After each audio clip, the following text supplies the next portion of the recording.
So, hello and welcome to the UNFCCC press briefing on the third day of the conference.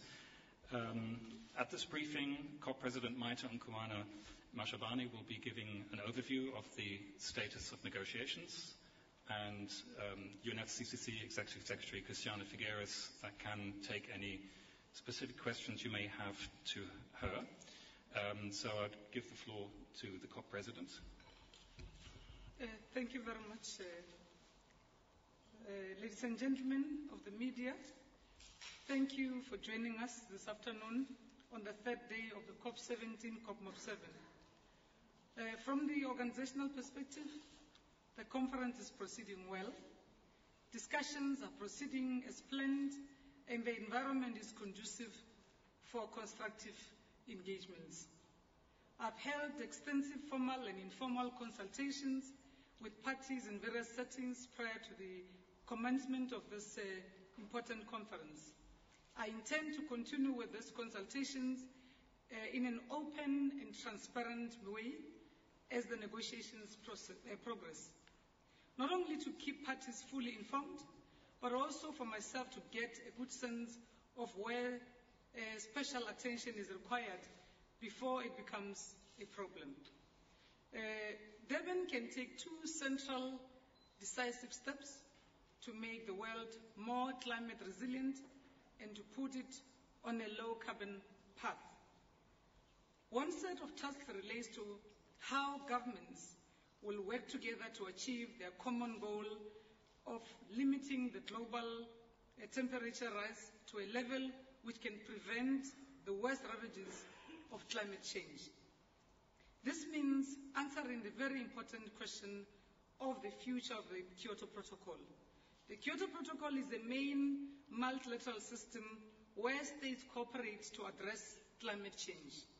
Durban is a decisive moment for the future of this multilateral rule-based regime. The first commitment period of the Kyoto Protocol is coming to an end in 2012. The parties linked discussions on the second commitment period with the Durban adopting a roadmap towards a multilateral rule-based framework engaging all parties. The other major decisive step, or a basket of tasks, relate to completing what was agreed last year in Cancun on the UN Climate Conference there. I'm pleased to report that this week, clear progress is being made on the institutions that were agreed upon in Cancun. Discussions have been underway on the technology mechanisms to promote climate-friendly and adaptation-related technologies. This can hopefully be completed here in Durban so that it can begin benefiting people as of next year.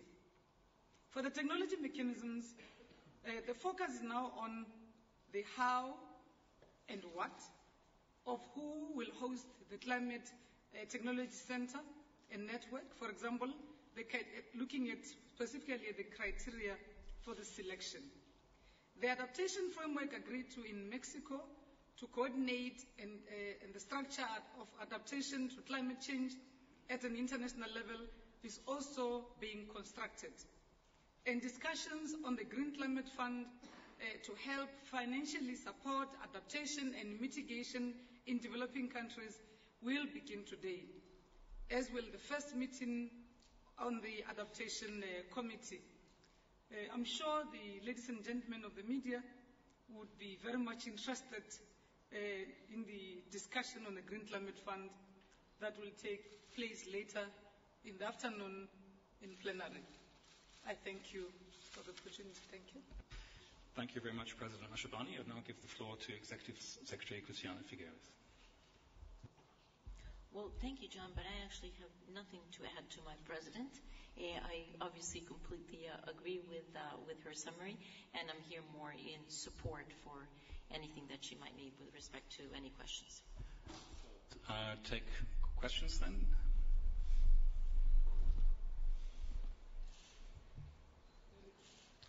Has the President? Oh, there you go.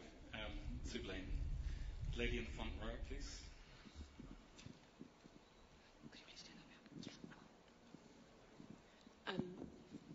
Hello, everybody. Can you just... Business Day, Exactly, yes, thank you. South Africa. I just want to know, there's a bit of a standoff between that we are seeing between the two, the North, the global North and the global South, over the Green Climate Fund. I know that you only start the discussions later on today, but do you have anything more to say on that standoff?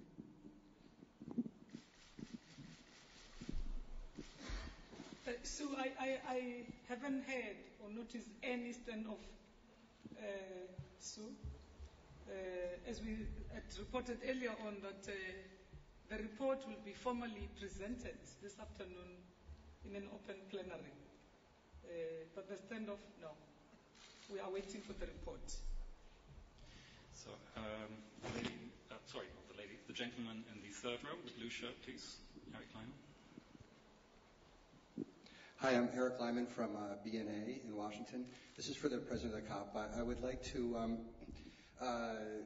for you to discuss for a moment the way that you can try to influence the process in terms of some of these debates that have come out so far, the 5-year versus the 8-year compliance period, the point at which things become binding and so on. In your role as president, what can you do to try to shape the debate in a way that is closer to your own personal preferences and South Africa's preferences and so on?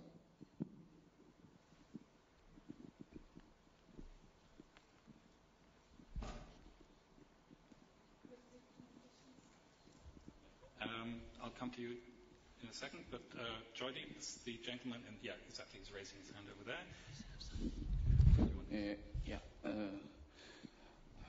Madam President, Joydeep Gupta from India. You have just described Durban to be a decisive moment in the Kyoto Protocol talks. Isn't that a bit of a risky one? Because if the KP fails, what happens to Durban? And a question here from the gentleman in the front row. Andre Leroux, Media 24, South Africa. Picking up on the question from my colleague from Business Day, in the press briefing just preceding this one, the African group actually said that the $100 billion figure with respect to the Green Climate Fund was a symbolic figure, and that they, as Africa, were looking at something like $600 billion a year. Thank you. Can you respond to that? Is that figure on the table? Thank you. Well, on the first question about how, this is not deliberate. As co-president, I preside over the meeting of Conference of Parties. There is a South African Minister of Environment who is leading the South African delegation to this conference. So I think she's better placed to talk about South Africa's preferences. On the preferences of the co-president, I had undertaken to run the processes of COP17, COP7 in an open, transparent, inclusive, and consultative manner. I continue to listen to all delegations. I continue to encourage them to talk to each other in their groupings. And I'm sure the Executive Secretary will confirm that we've also identified that in the two tracks, the negotiation tracks, there are also issues that we've identified as cross-cutters. So we'll devise a mechanism to make sure that there is also consultation that takes into consideration such. I think the appeal we continue to make to all delegations is that the global citizenry is appealing for leadership to come to the fore. One other appeal that I continue to make is that national positions that have been emphasized and overemphasized throughout the course of the year, throughout our consultations, have been listened to, and that the processes of the UNFCCC and outcomes thereof would come out of a situation where leadership come to a fore, and that there is a spirit of compromise, reaching out to each other, and also there's a spirit of give and take that our priority, all of us, as a global citizenship and leadership, is to provide the leadership, is also just to make sure that indeed we work together to cut down on the greenhouse gases emissions. We respond to the defense of environmental integrity, and we preserve multilateralism through the UNFCCC process. The question from our friend from India, it's not me who says KP should not fail. I hear parties from both those who are members and who have also ratified Kyoto. I hear them say that this is the only legal mechanisms we have which we should not lose under the UNFCCC. But also, even those developing and developed, particularly majority developing, it's equally important that we protect the clean development mechanisms which we derive from the mandate we got from the Kyoto. But I also said in the remarks I made earlier on that it's equally important that we parties listen to each other on how we want to take the process forward and talk about the future framework as we look at how we could work together to adopt the second commitment period. It's not me, but the parties who are recognizing that the first commitment period ends in 2012, and so therefore they would want to avoid the gap. As for the pronouncement about the fund that would be derived from the Green Climate Fund, the mandate this COP has is to look at the outcome of the report of the TC. The TC that derived its mandate from Copenhagen to Cancun. From Copenhagen, there was a decision through the accord that said there will be a fast start fund which would contribute from the developed countries to the developing countries $10 billion per annum from 2010 to 2012, while we are working on the establishment of the Green Climate Fund.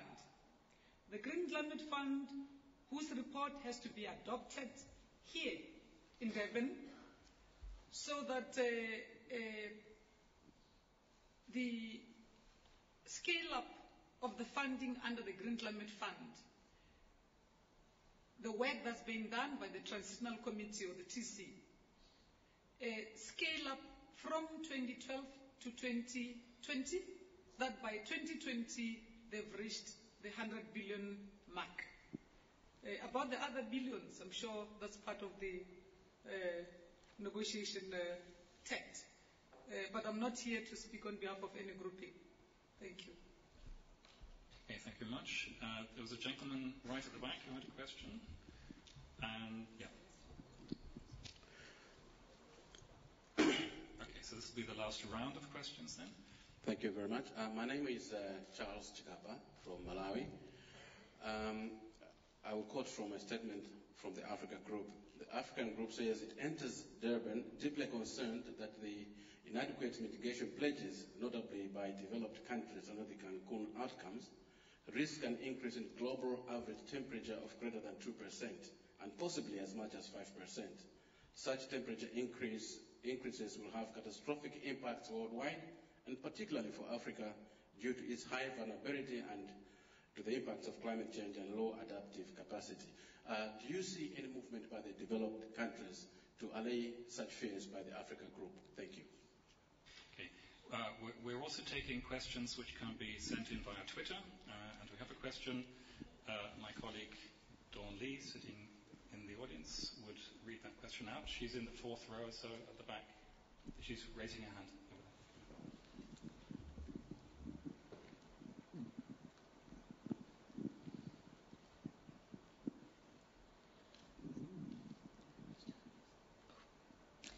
The question comes from Sharon J. Green. Why is Canada so reluctant to commit to a new and ongoing agreement for climate change? Thank you. might be a question that usefully goes to... Would you like to answer that, President?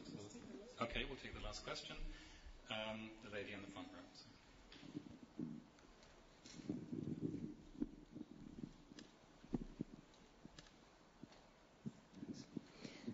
Hello, Elaine. Sure. Elaine Mills from Argus Media in London. I realise this is very early in the whole 2-week process, and that the groundwork is only being laid.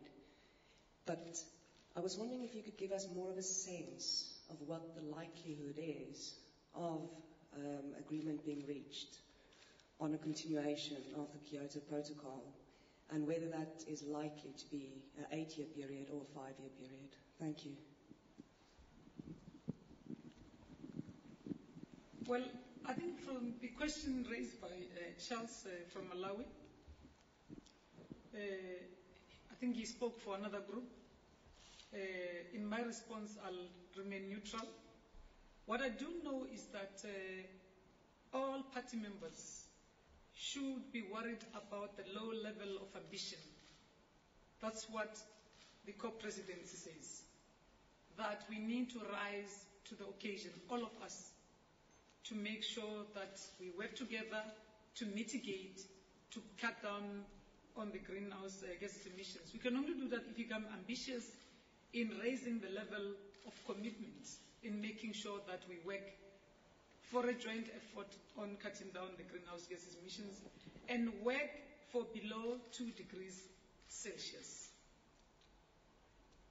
Informed by the principle of common but differentiated responsibilities and capabilities. On the question about, the prognosis of the outcome, Elenas, you rightfully said we are very early in the days, but I have seen commitment from negotiators, and we have also appealed to the negotiators that we must cut down on elevating issues upwards or delegating issues upwards, that they must try and spend more time genuinely negotiating and genuinely dealing even with the difficult issues, so that when ministers arrive later on in the week, it's not that we've left everything and we've delegated all the issues to the ministers. We should leave very few issues for the attention of the ministers. That's an appeal that we've made, so that we make sure that we get a sense of where we are going earlier on, rather than wait for the last few days of the COP. About other party members not committing, let me leave that rumor to Christiana. Thank you, Madam President. Canada announced last year that it would not participate in a second commitment period of the Kyoto Protocol, so that is no news. We have not received any formal notification of Canada doing anything other than that. If there is any news, we are happy to share it with you, but we haven't received any notification. Thanks. Okay, thank you very much for coming.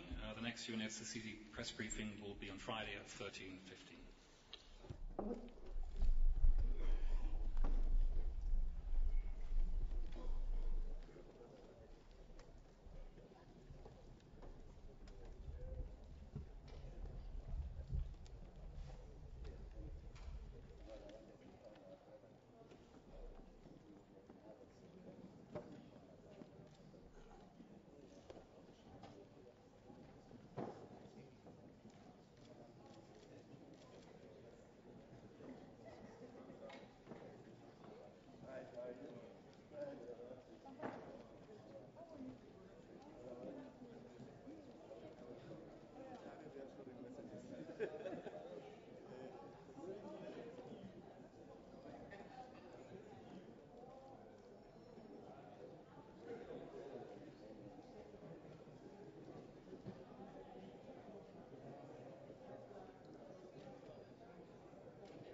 you pitch it up.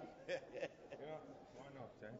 But at least we will be satisfied if by the 10th of December the gaps would have been narrowed. Yeah. I don't think I've got